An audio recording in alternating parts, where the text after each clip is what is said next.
the colors of the country can be visibly seen, an indication Cameroon. À la Confédération, nous avons tapé le Brésil et au Jeux de la paix, nous avons tapé le Brésil. Le Brésil n'est pas une super équipe. Et il ne joue pas avec 14 pieds, il joue avec 2 pieds comme nous autres. Nous allons gagner le Brésil.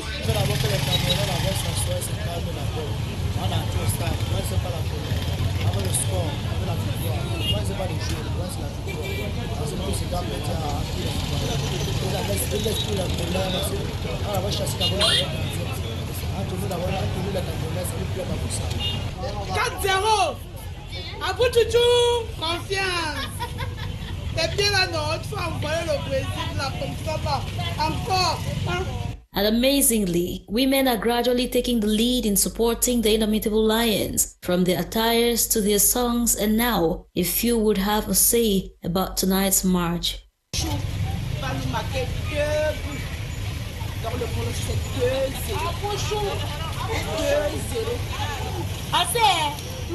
La Cameroun a remporté victoire.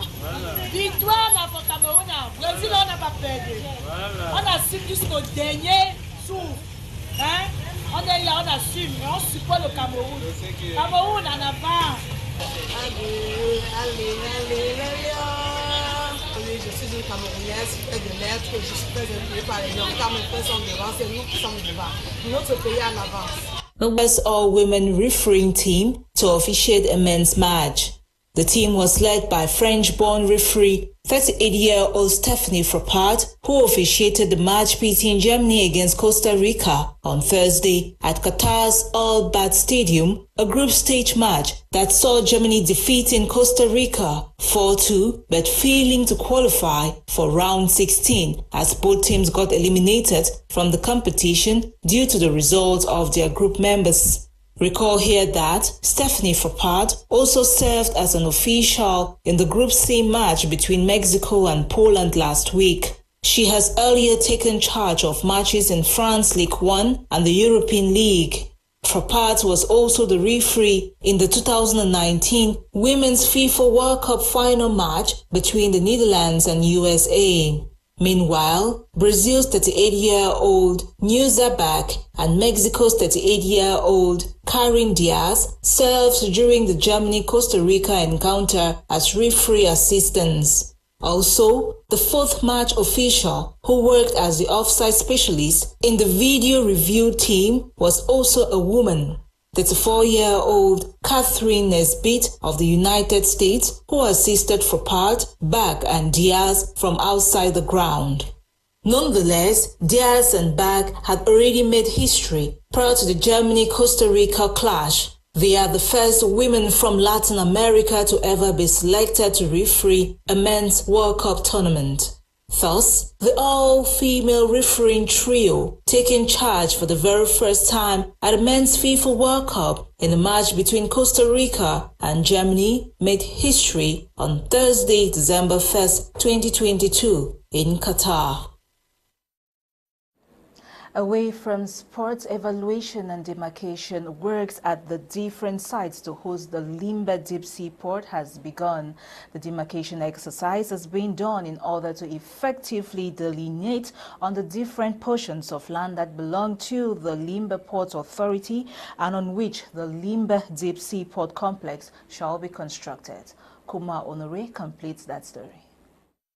The Director Delegate of the Limbe Ports Authority, Mr. Ndive Mulungu Thomas, has disclosed that demarcation works have already begun on the Edinau terminal with the cutting down of palm trees to construct an office structure and new warehouse. Speaking to the press at his Down Beach office, the director expounded on the ongoing evaluation and demarcation of different parcels of land that shall play host to the Limbe Deep Sea Complex. He noted that the different sites for the seaports are the Tico Wharf, the Pota Wharf in Limbe, Geme Port Site, Down Beach, Sonara, Chantier-Navarre, Isongo at Bakingli, and Edinau in West Coast Subdivision. It is worth noting that the evaluation and demarcation exercise is in line with the ministerial order that was issued by the Minister of State Property, Surveys and Land Tenure, Henry Eyebe Ayisi, some 4 months back. The minister's order stated that those whose property or houses that will be affected shall be entitled to compensation by the state and shall after payment be asked to quit in order to make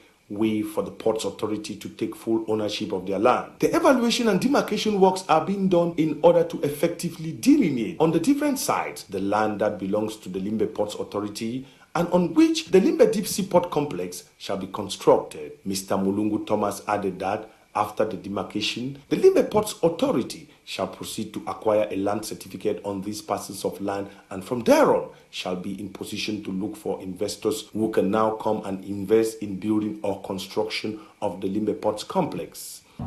We are receiving additional vessels from neighboring countries to Cameroon that stop at Tico. There are those that stop at Bota and Ewane in particular too. So we will not stop those operations. The operations will remain international and terminals will be based on their specialized activities. As far as the Ewane site is concerned, a list of some 100 properties that shall be affected has already been published and pasted at the SDO's office in Limbe and also at the council office in Ewane. Those concerned have been asked to come and cross-check their names to ensure that there are no errors in terms of personal data before the documents are sent to Yaoundé for final treatment. Meantime, in Tico, caterpillars are already working on the road leading to the Tico Ports Terminal. It is worth noting that the road leading down to the Tico Ports Terminal has for quite some time been in bad shape. Thus, the Port Authority, in a drive to make things better, has decided to rehabilitate the road and ease traffic into and out of the Tico Port. As to how the Limbe Ports Complex shall function, Mr. Ndive made clarifications that the ports terminal in Tico, Ewane, Bota shall not serve as feeder ports but shall function based on their different specialization. This means the Ewane, Tico and other terminals that are already receiving vessels from other countries today shall continue to do so before the construction of the entire ports complex. Mr. Ndive Thomas equally added that the National Ports Authority has envisaged the construction of modern terminals that shall be capable of handling bigger vessels in line with the modern dimension of ports around the world. Let's now talk health. The commemoration of the 35th edition of World AIDS Day in Maroua, Far North region of Cameroon, saw a massive turnout of people who came out in their numbers with a special focus on reaching HIV patients who are about giving up on life. Details with Catherine Kongwe in this report. On this occasion, Cameroon joins its voice to that of the international community to show its support despite the current health context, which is dominated by COVID-19 pandemic.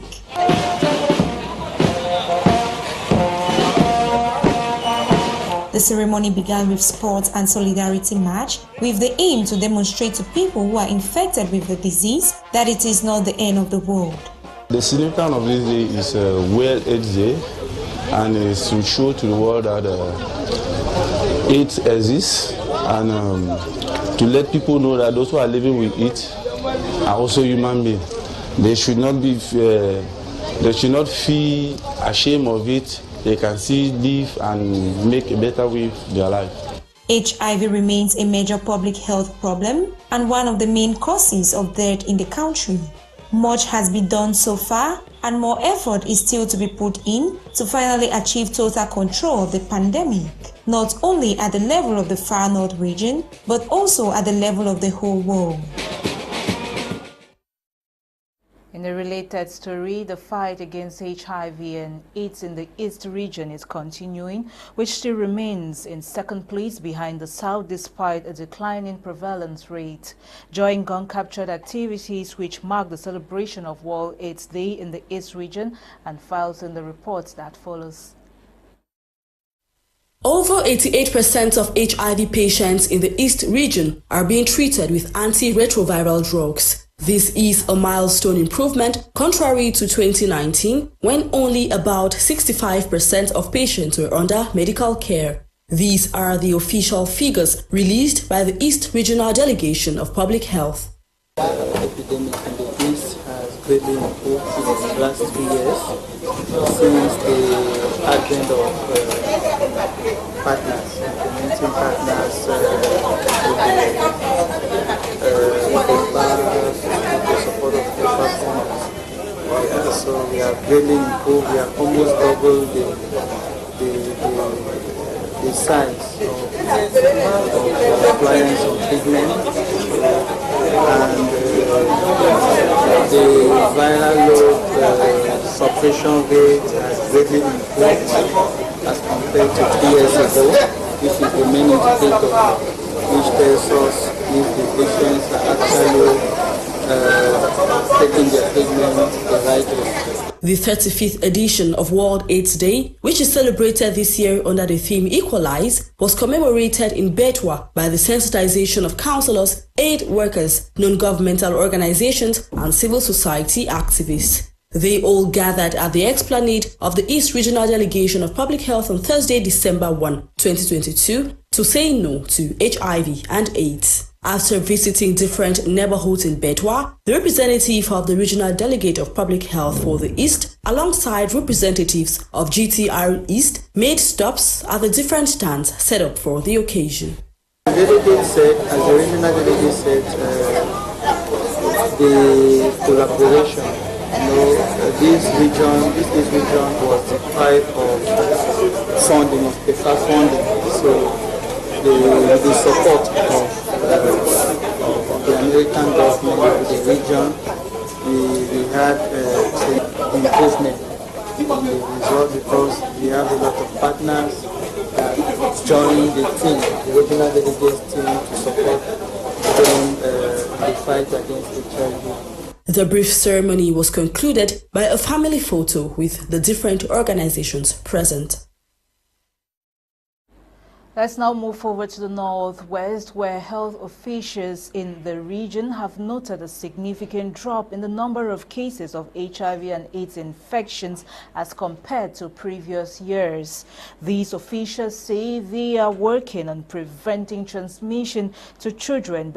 Health authorities in the region further explained they are working in preventing transmission to children but keep stressing on treatment to pregnant women who are HIV positive. The head of Division for Economic, Social and Cultural Affairs, Northwest Governor's Office, representing the governor, encouraged partners and health officials in the fight they are doing. Exhort the population, testing and treatment is free for a free HIV AIDS in the region and Cameroon. HIV again in Cameroon. And we are doing our best through the health personnel in the region, through the partners, private and the public partners who are helping the state. I want to encourage them, I want to thank them for the good job they are doing, so that we are able to accomplish the head of state in having an AIDS-free or HIV-free Cameroon in the near future. The health officials in the region also disclosed they are working in limiting infections by suppressing viral load in patients. Relatively, stakeholders in the fight against HIV and AIDS under the banner of the Presbyterian Church in Cameroon joined their counterparts worldwide to celebrate the 35th edition of the International AIDS Day under the theme Equalize Inequalities. That was in Fako Division of the Southwest region.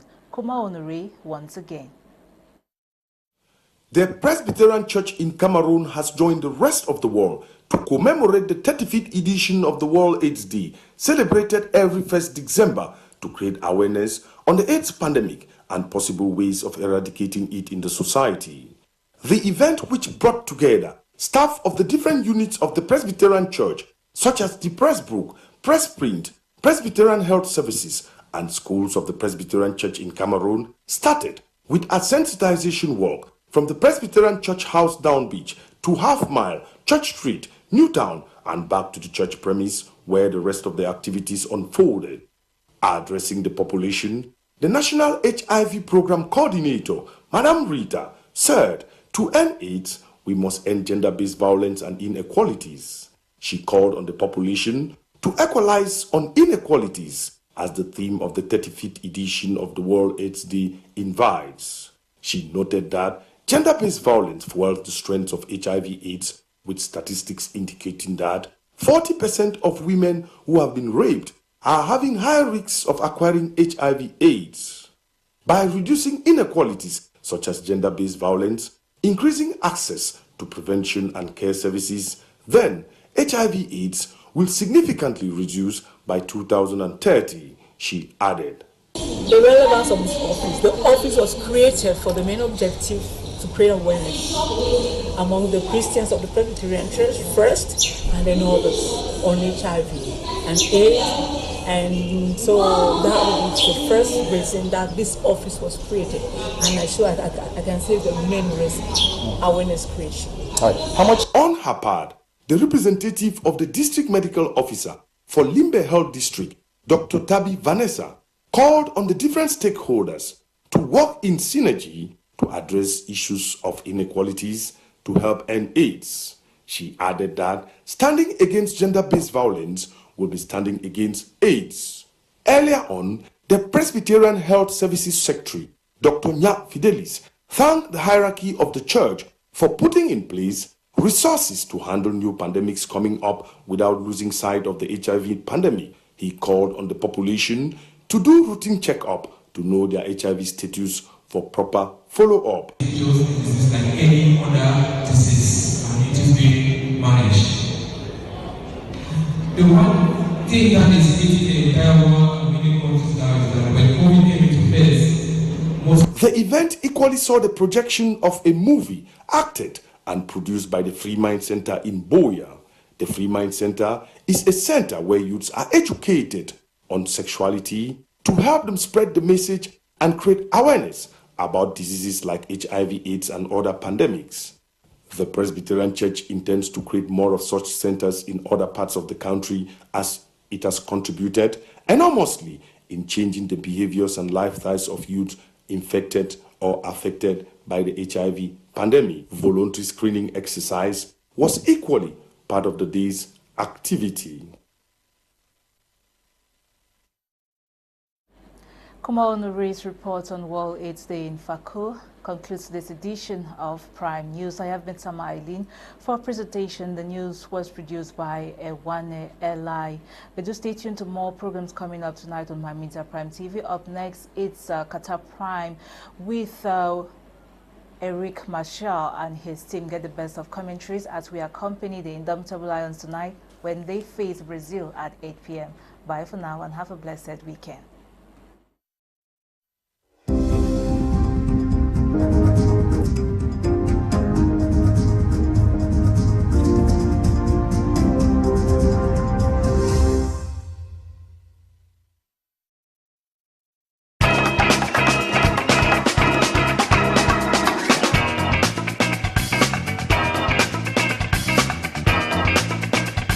Welcome televiewers to Qatar Prime Brief as well, your #1 sports program which will be